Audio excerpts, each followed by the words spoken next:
अस्सलाम वालेकुम जेमिनाइज, मैं हारिस अज़मी प्रोफेशनल एस्ट्रोलॉजर अपनी रिसर्चेज लेकर आपकी खिदमत में हाजिर हूँ। जेमिनाइज रफ्ता रफ्ता मरकरी अपनी सारी कमज़ोरियों को दूर करता करता अगले हफ्ते बिल्कुल क्लियर हो जाएगा। लेकिन देखें कैसी किस्मत है कि जैसे ही आपका मरकरी क्लियर हुआ और इधर से 10 तारीख को जुपिटर रेट्रोग्रेशन के सफ़र पर चल निकला और 4 महीने के लिए रेट्रोग्रेड रहेगा। मरकरी आपका रूलिंग प्लैनेट था, नो डाउट उससे भी डैमेजेस थे, नॉलेज में कमी आ रही थी, ट्रबल्स आ रही थी। बट जुपिटर क्योंकि गुड लक का स्टार है, अचीवमेंट्स का है, खुशियों का है, इमोशनल अटैचमेंट्स का है, रिलेशनशिप्स का है, सडन गेन्स का है। क्योंकि अब ये रेट्रो चलेगा, इसमें वो दोनों तीनों फेज़ आएंगे। जब कोई सितारा रेट्रो चलता है तो वो कम्प्लीटली रेट्रो नहीं होता है। ऐसा नहीं है कि वो चलते चलते सीधा फिर उसने रिवर्स लगा लिया, ऐसा नहीं होता। वो एक फ़ील आती है कि हम ऐसी पोजीशन पर आ जाते हैं कि वो पहले ठहरता है, हमें लगता है कि वो ठहरा है, हम ऐसी पोजीशन पर आते हैं, फिर वो हमें फ़ील होता है कि वो पीछे को चल रहा है, फिर वो ठहरेगा, फिर वो आगे को दोबारा डायरेक्ट होगा।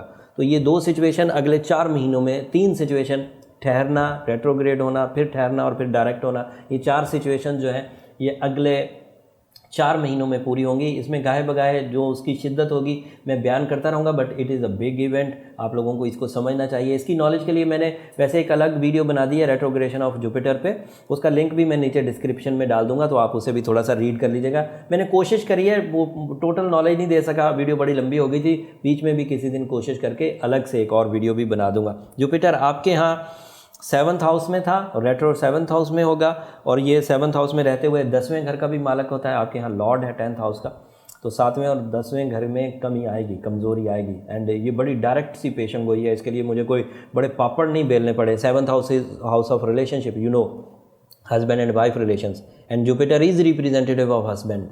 अगर आपकी तरफ इस वक्त मियाँ बीवी के रिलेशन में हस्बैंड का बिहेवियर थोड़ा कूल रहता है, डाउन रहता है, थोड़ा नॉन रिस्पेक्टेबल रहता है, अनरिस्पेक्टेबल रहता है, तो आपको थोड़ा सा गुजारा करना चाहिए बीइंग अ वाइफ। एंड इसी तरह हस्बैंड एंड वाइफ में थोड़े अटैचमेंट्स में कमी और उकताहट में इजाफा होगा। और इसी का एक दूसरा पहलू है बिजनेस पार्टनरशिप्स का। 7th हाउस बिजनेस पार्टनरशिप्स को भी रिप्रेजेंट करता है, और वहाँ पर भी कुछ कमी आएगी। जो पार्टनरशिप्स के कारोबार करने वाले हैं उनमें थोड़ा कशीदगी रह सकती है। तो क्योंकि अब मैंने ये रिपोर्ट दे दी है कि सोलर इवेंट में ऐसा हो रहा है, तो आप थोड़ा सा आप मोहतात ही रहिए। और रेमेडी भी मैं एंड पर दे दूंगा, बड़ी उम्दा रेमेडी है, मैं कई सालों से उसे आजमाता आ रहा हूँ। डिफरेंट टाइप के रेट्रोग्रेशन सीजन्स में बड़ी इफेक्टिव रहती है, बड़ी रिलायबल है, एंड उसका तरीका भी दीगर जो आपके वज़ाइफ पहले से चल रहे हैं, आपकी जो अल्लाह ताला से इल्तिजाएँ हैं जो पहले से चल रही हैं, जैसे सूरह बकरा की आखिरी 2 आयतें थी, सूरह शम्स थी, और अब इसकी भी ऐड हो जाएगी। एंड पर मैं इसको एक कम्बिनेशन के तौर पर आपके सामने रखूंगा। अब दीगर स्टार्स के बारे में बयान कर, वैसे जुपिटर 7th हाउस में रिलेशनशिप ट्रबल्स, 10वें घर में career oriented troubles and business partnership में इश्यूज़ पैदा करेगा। जॉब का हसूल इतना आसान नहीं रहेगा, जॉब छोड़िएगा मत। अगर वहाँ कशीदगी पैदा हो रही है तो अभी उसे संभालिए, कोशिश करिए वहीं पर चलने की कोशिश करें। संभालने का मतलब ये है कि आप डील करना सीखिए। पहले ये चीज़ें मुफ्त में मिल रही थी, आपका जो इम्पैक्ट था अपने सराउंडिंग पर बड़ा पॉजिटिव हो रहा था, अब उस इम्पैक्ट थोड़ा नेगेटिव कम हो जाएगा। मतलब मुफ्त की चीज़ें अब नहीं मिलेंगी। अब जो कुछ करना होगा मेहनत से करना होगा, दूसरा रास्ता ढूंढना होगा, अपनी प्रोटेक्शंस करनी होगी। वीकनेस ऑफ जुपिटर को डील करने के लिए थोड़ा आर्टिफिशियल फ्यूलिंग क्रिएट करनी होगी। ये सब चीज़ें अब आपको करनी पड़ेंगी।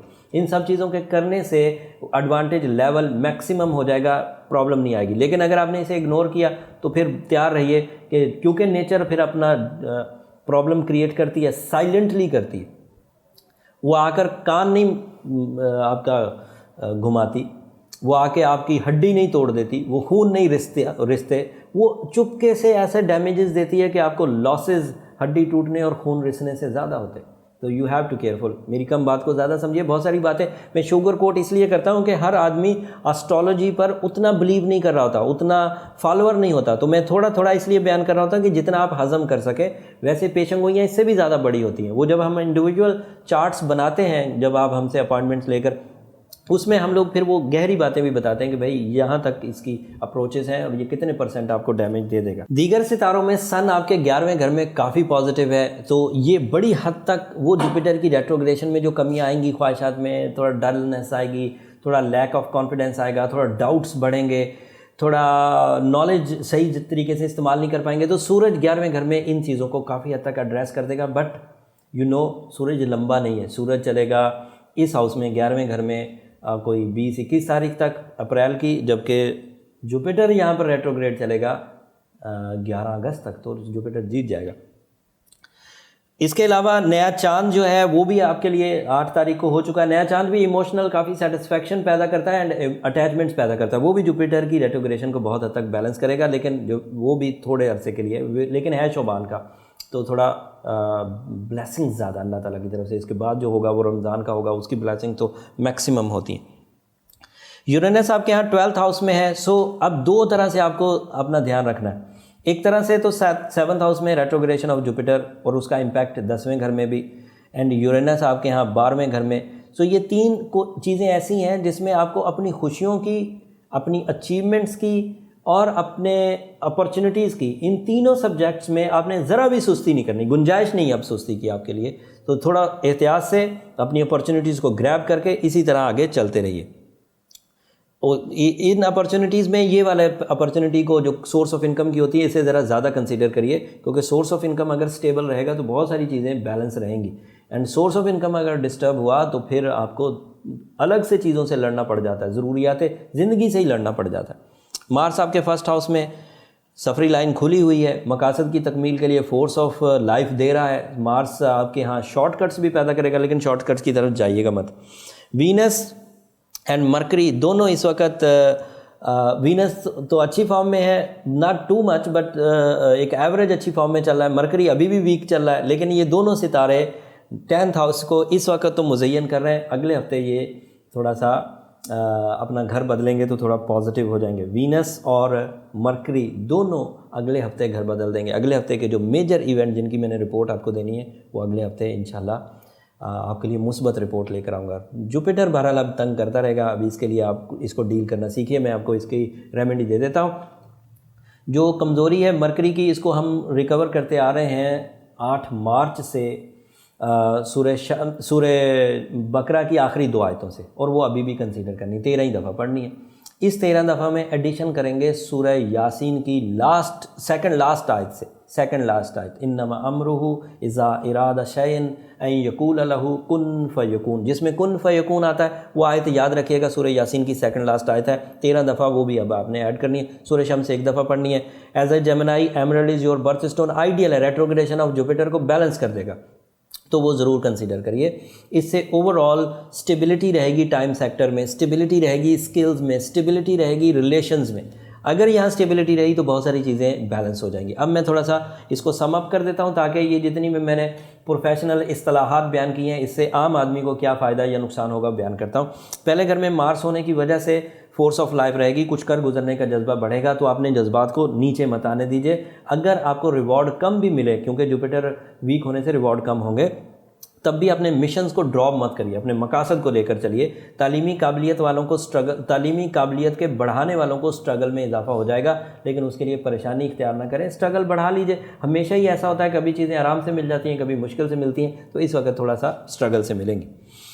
उसके अलावा अपनी सेहत की तरफ से आपको कोई थ्रेट नहीं है, you are okay by rules of astrology, but अगर मौसमी असरात से आप कुछ खराबी महसूस करें तो उसे मेडिकली डील कर लीजिए।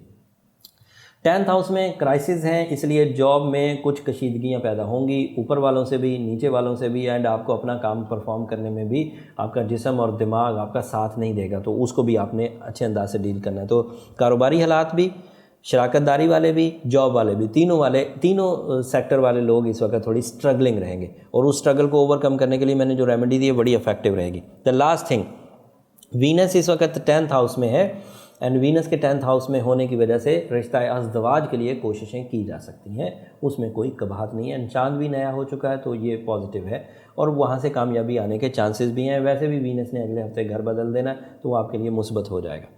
सलाहियतों पर एतमाद करने की ज़रूरत है, मिशंस को ड्रॉप ना करें, रास्ता दूसरा ढूंढें। किसी को सहारा बनाना है तो कोशिशें तेज़ करें, क्योंकि सहारा बनने के लिए मुफ्त में अब ऑफ़र्स नहीं आएंगे।